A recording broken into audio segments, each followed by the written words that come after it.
Hey everyone, this is Lori Delgradecki, and today I am going to talk to you in public speaking about structuring for success, how to organize your speech logically. So here you're going to learn different organizational patterns that are like chronological, topical, problem solutions, to be able to create a coherent and an easy to follow structure. And so the first thing is you're going to want to start with a relatable analogy to people.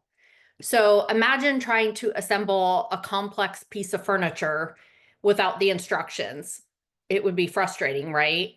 And you would have all the right pieces, but without that logical order, the final product is likely going to be unstable. It's going to be incomplete. And that same principle applies to public speaking. Your ideas, no matter how brilliant they need a clear structure to be able to come together and be effective. So the next thing you want to do is you want to introduce your topic and the significance to that topic. So example, today we're diving into the essential skill of structuring for success, organizing your speech logically. This is where your well-defined purpose and your powerful thesis take shape. It transforms into a coherent and an easy to follow journey for your audience. Effective organization isn't just about tidiness. It's about clarity. It's about impact. And ultimately, it's about persuasion. And so you want to state your goal for the session next.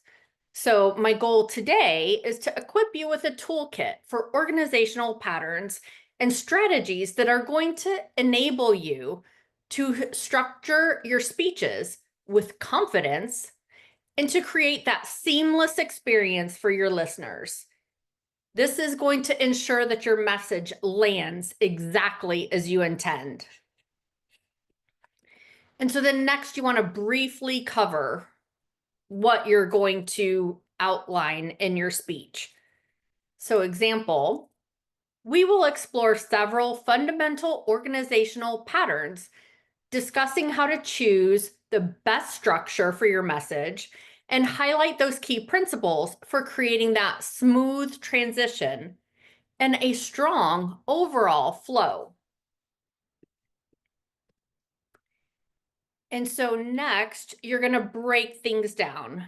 So for here, we're going to say part one is the power of order.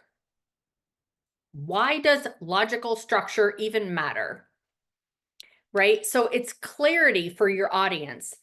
A well-organized speech is easier for your audience to understand and to remember. The biggest thing is to remember. When your points flow logically, your listeners can follow that train of thought without mental strain, without trying to figure out, what are they talking about? How does that pertain to me? Or how does that pertain to this situation? This allows them to focus on your message and not trying to figure out how do your ideas connect. And then also it gives credibility for you. A disorganized speech can make you appear unprepared. It's also going to make you appear less credible. So on another stance, a clear and logical structure demonstrates that you've thought through your message carefully. It enhances your authority and trustworthiness in the eyes of your audience. And if you want people to remember you and remember what you talked about, you need that. So the same thing, impact and persuasion. A strategically organized speech is going to build momentum, and that's going to lead your audience towards your intended conclusion.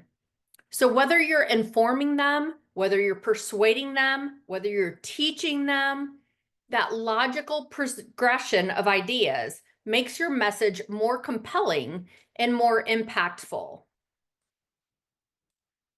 And so also it's just going to reduce your speaker anxiety. So a lot of speakers that have even been doing it for many years, they talk about how they have anxiety before speaking. They say that public speaking is like high up there with people fears compared to death, being afraid of death.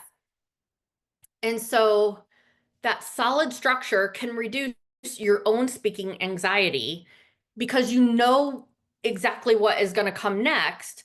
And that provides you a roadmap and allows you to feel more confident and allows you to feel in control of your delivery.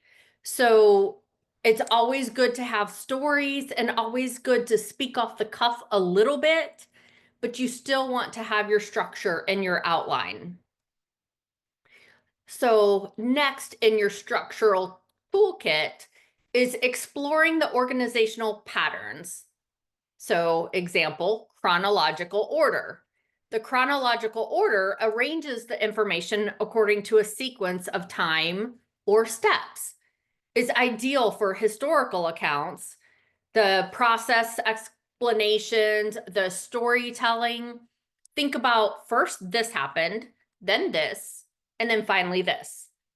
You can provide brief examples like explaining the steps in baking a cake or the timeline of a historical event like in the Bible, the story of Jesus, right? You can create that timeline if you're talking about that. Then you can also have topical order. So how topical order is different is it organizes your speech into logical subtopics or categories. So this works well when your main points are distinct, but those related parts are of a larger subject. For example, discussing the different branches of government or the various features of a new product, right? So thinking about, in the Bible, things go in the books, topical order, right? It's not all consecutive. And then spatial order is next. That arranges information according to how things are physically related to one another. So it's useful for describing places or objects or layouts. Like imagine describing the different rooms in a house or the geographical regions of a country. So for example, when we were building our custom home, there was different rooms we could go in and I could describe those different rooms as they were being built. And on my social medias, I talked about that, right? And so that would be an example of spatial order. And so the next one is problem solutions order. So in that, you first present a problem. And then you offer one or more potential solutions. So it's particularly effective when your speech or your message has a course of action. If you want to convince the audience that the issue before proposing what should be done, like the problem of plastic pollution and people that do recycling, they talk about the recycling initiatives. So it also could be like in politics before the election, why to vote a certain way because of the things that could happen or might not happen depending on how you vote. Right. And so that's also can kind of lead into cause and effect order. So the cause and effect order explores the reasons or the causes for an event or situation, and then discusses those consequences or effects. So this pattern helps your audience understand the relationship between different elements. For example, discussing the causes of climate change and the resulting effects. And then Next is Monroe's motivated sequence. So persuasive speaking in Monroe's motivated sequence, that's a powerful 5-step pattern that you can look up. But one talks about attention. You want to grab your audience's interest. Two, the need to establish the problem and figure out why it's relevant to them. Like in ministry, a pastor wants to talk about a problem that maybe different people in the church are having or in the world as a whole. But then you show the biblical examples, but then why is it relevant to them? Why should they even pay attention to it, right? 3, satisfaction. Present your solution and how it addresses the need. And then 4, visualization.